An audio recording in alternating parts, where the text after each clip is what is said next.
Hello everyone, welcome to techno service education technology. आज हम आपको बताने जा रहे हैं सी प्रोग्रामिंग का इंग्लिश टॉपिक का नाम है फंक्शन। फंक्शन होता क्या है, कैसे वर्क करता है, क्या क्यों यूज किया जाता है, ये सब हम देखते हैं। फंक्शन जो होता है वो एक सेल्फ कंटेन ब्लॉक होता है। इसमें इसका क्या होता है कि जब आप कोई फंक्शन नेम बनाते हैं तो फंक्शन नेम यूजर डिफाइंड होता है। किसी भी नाम से आप फंक्शन बना सकते हो, ऐसा जरूरी नहीं है कि आप कोई नाम फिक्स है। आप ए बी सी अपना नाम, मेरा नाम, कुछ भी लिख के आप फंक्शन का नेम क्रिएट कर सकते हो। उसके बाद फंक्शन के अंदर जो चीज आप डिफाइन करते हो वो एक ब्लॉक होता है, इसीलिए इसको बोला जाता है सेल्फ ब्लॉक। ये खुद का एक ब्लॉक बनाता है, उसके अंदर जो चीजें कंटेन होंगी, जब हम फंक्शन को कॉल करेंगे तो हमारा फंक्शन चीजें हमें रन करके मिलती है। ठीक है, फंक्शन का यही मेन मेथड है।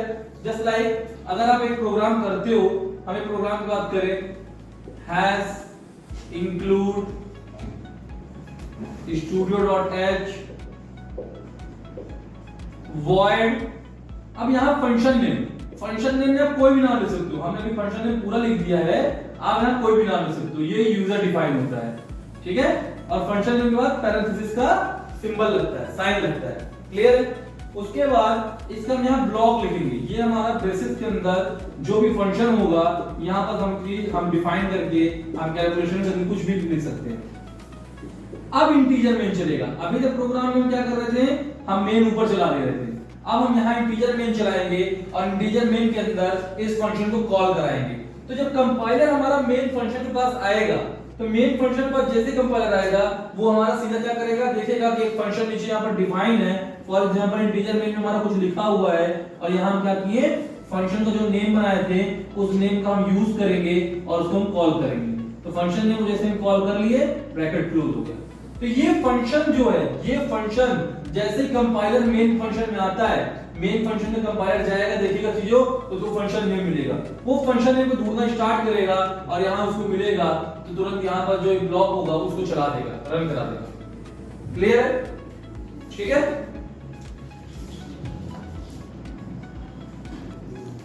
ओके। नाउ हम देखते हैं कि passing parameter to a function क्या होता है। Passing parameter to a function जो होता है, passing parameter to a function, ये दो तरीके के होते हैं। ठीक है, एक होता है आपका कॉल बाय वैल्यू, या तो आप इसको बोल सकते हो दूसरे नाम से पास बाय वैल्यू, और दूसरा होता है कॉल बाय रेफरेंस, या आप बोल सकते हो पास by reference.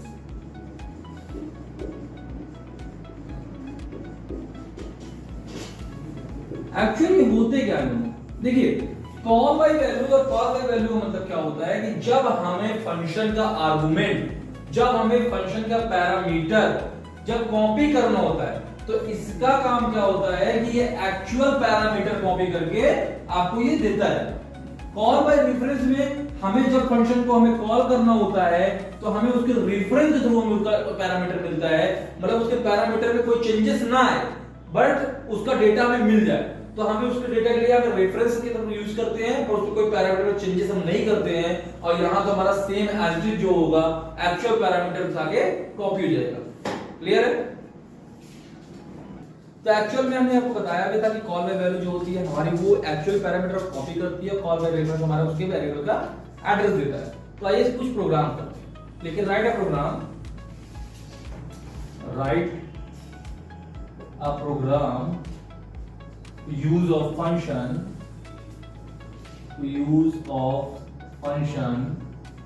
call by value,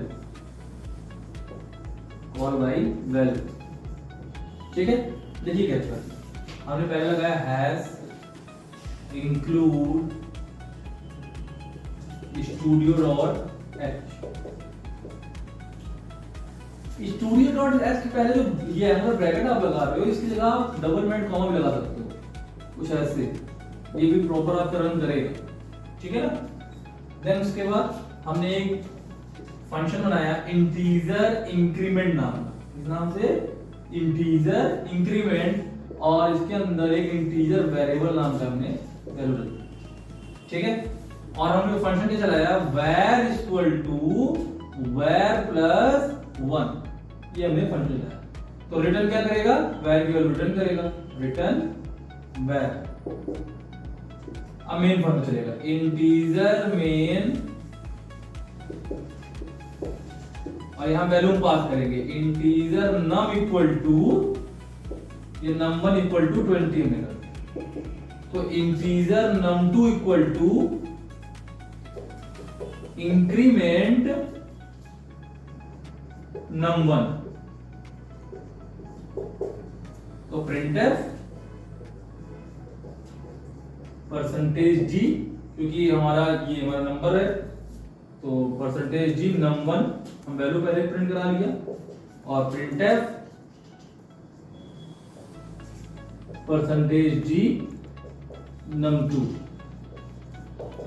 return 0, last में हो जाएगा रिटर्न 0। आइए क्लोज। अब ये प्रोग्राम रन कैसे करेगा, देखिए पहला चीज क्या है, यहां हमारी num की वैल्यू क्या है, num1 की वैल्यू हमारी 20 है, ठीक है। हमने आपसे बता के रखा है कि हमारा एक्चुअल पैरामीटर क्या होता है, ये कॉपी करता है, ये वो नहीं करता। तो num1 की वैल्यू 20, पहले वाले में क्या रिजल्ट आएगा, इसका आउटपुट 20, ठीक है। बट फिर क्या है हमारा, var equal to var plus 1, मतलब जो वैल्यू है ओरिजिनल वैल्यू में प्लस 1 का इंक्रीमेंट आप कराओ। तो इंटीजर num2 क्या है, इंक्रीमेंट प्लस num1। इंक्रीमेंट कितने का है, 1 का इंक्रीमेंट, वैल्यू कितनी है 20, 20 प्लस 1 कितना हो जाएगा, 21 हो जाएगा, ये इसका आउटपुट है। इसका मतलब क्या हुआ कि we pass the variable num1 while calling the method। जब हमने कॉल किया था तब हमारा num1 की वैल्यू पास हुई, उसके बाद जब num2 को हमने किया तो हमारा इंक्रीमेंट का यहाँ पास यूज हुआ था, var1 यूज हुआ था, और यहाँ पर हमने इंक्रीमेंट num1 कॉल किया है, तो इंक्रीमेंट के साथ हमारा वैल्यू आ गया, ये हो गया हमारा कितनी वैल्यू हो गई, यहाँ पर हो गई हमारी 20 प्लस 1 22, ओ सॉरी 20 प्लस 1 21 हो गया। क्लियर है। आइए हम एक प्रोग्राम और देखते हैं, नेक्स्ट प्रोग्राम देखते हैं, write a program swapping write a program swapping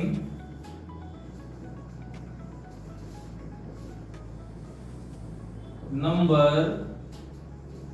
using function call by value।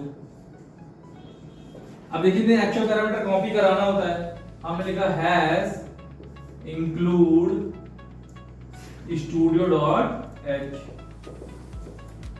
फिर क्या किया, एक हमने फंक्शन बनाया, कितना नाम बनाया, void swap के नाम बना दिया हमने, swap num के नाम से।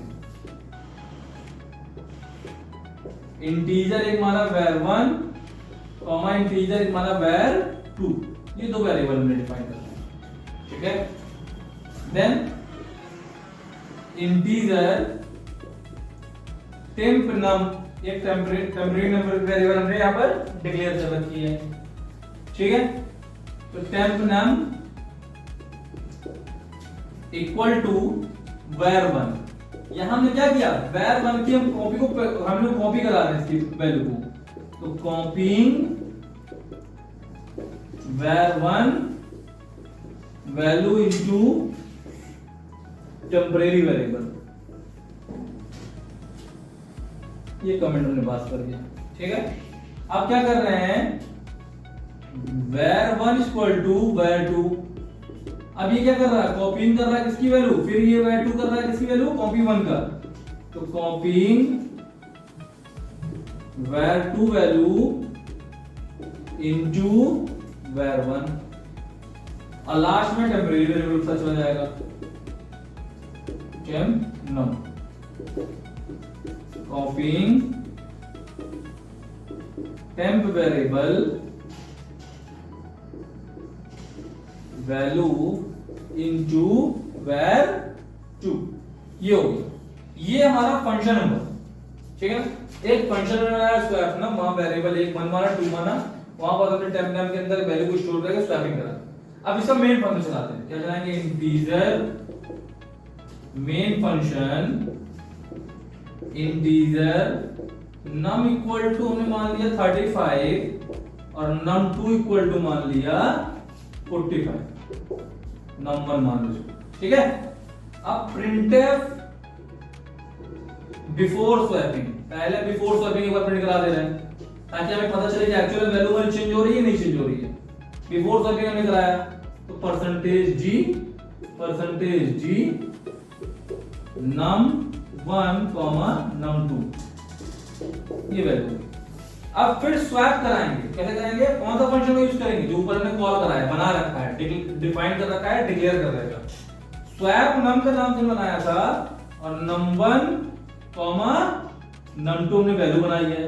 ये क्या है, कॉलिंग है फंक्शन को, कॉलिंग स्वैप फंक्शन।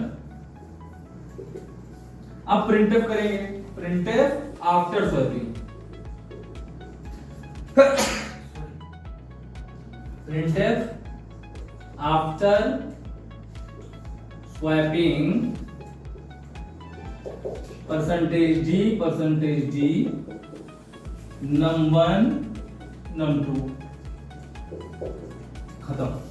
अब इसका पता है क्या होगा, बिफोर स्वैपिंग में ये नंबर प्रिंट होगा 35 45, ठीक है, क्या प्रिंट होगा 35 और 45, और आफ्टर स्वैपिंग में भी 35 45 होगा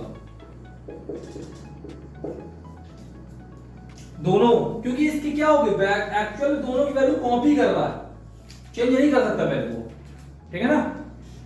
ये प्रोग्राम है, आप कर लीजिए। देखिए वापस हम एक प्रोग्राम कर रहे हैं, अभी हमने जो किया था इसके पहले वो था कॉल बाय वैल्यू का। अब करते हैं कॉल बाय रेफरेंस का। Write a program swapping number using function call by reference. तो देखिए कैसे, hash include studio.h void swap num integer. अब देखिए अभी इसके पहले जब कॉल बाय वैल्यू कर रहे थे हमारे उसमें क्या था कि एक्चुअल कॉपी पैरामीटर कॉपी करता था। अब हमें क्या करना है, इसका रेफरेंस लेना है। रेफरेंस मतलब क्या है, इसके एड्रेस का रेफरेंस जो किससे मिलता है, हमारे एस्टेरिस्क साइन से मिलता है। हम क्या यूज करेंगे यहां पर var1 var2, मतलब इस वेरिएबल का एड्रेस हमें चाहिए, उसका रेफरेंस चाहिए, एक्चुअल वैल्यू कहां है वो, ठीक है। Integer temp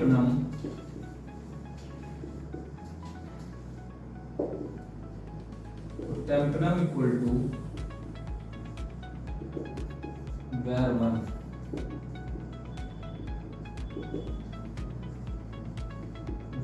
equal to var2 और var2 equal to temp num। अब क्या करेंगे, ये हमारा वेरिएबल हो गया, स्वैपिंग हो गई। अब मेन फंक्शन चलेगा, इंटीजर मेन और integer num1 equal to 35 and num2 equal to 45। Before swapping print कराएंगे पहले, बिफोर स्वैपिंग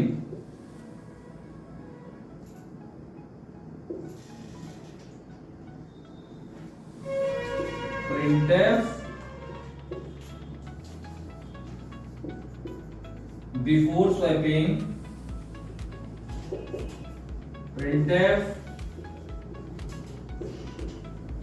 वैल्यू अपनी आप वैल्यू इसमें आप डलवा सकते हो, /n num1 value is %g num1। हम दोनों वैल्यू अलग अलग ला रहे हैं, ठीक है ना। ये num1 क्यों, अब num2 के लिए सेम ऐसे करो, तो printf /n num2 value is %g num2। num1 num2 दोनों हो गया। ये कब है, बिफोर स्वैपिंग का प्रिंट करा था। अब हमें क्या करना है, आफ्टर स्वैपिंग प्रिंट कराना है। तो हमें क्या करना है, यहां हम कॉल करेंगे पहले स्वैप को कॉल करेंगे, तो फंक्शन कॉल कर रहे हैं यहां पास हम, ये प्रोग्राम यहां के बाद यहां जाएगा, स्वैप num क्या था, and num1 comma and num2 calling किया फंक्शन को। अब printf आफ्टर स्वैपिंग तो आफ्टर स्वैपिंग जब आप प्रिंट करोगे तो आप क्या करोगे, printf /n, क्योंकि अब हमने मेथड को कॉल कर लिया, फंक्शन को कॉल कर लिया है, तो वैल्यू हमारी पलट जाएगी। num1 value is %g num1 और फिर printf /n num2 value is %g num2। num2 के बाद यहां क्लोज हो जाएगा हमारा, सॉरी रिटर्न 0 लगेगा, रिटर्न 0 और फिर ये क्लोज हो जाएगा। अब इसका जो आउटपुट आएगा, पहले आएगा बिफोर स्वैपिंग लिख के और आएगा 35 45 और फिर आफ्टर स्वैपिंग में आएगा 45 और 35। ये होता है कॉल बाय रेफरेंस, ठीक है।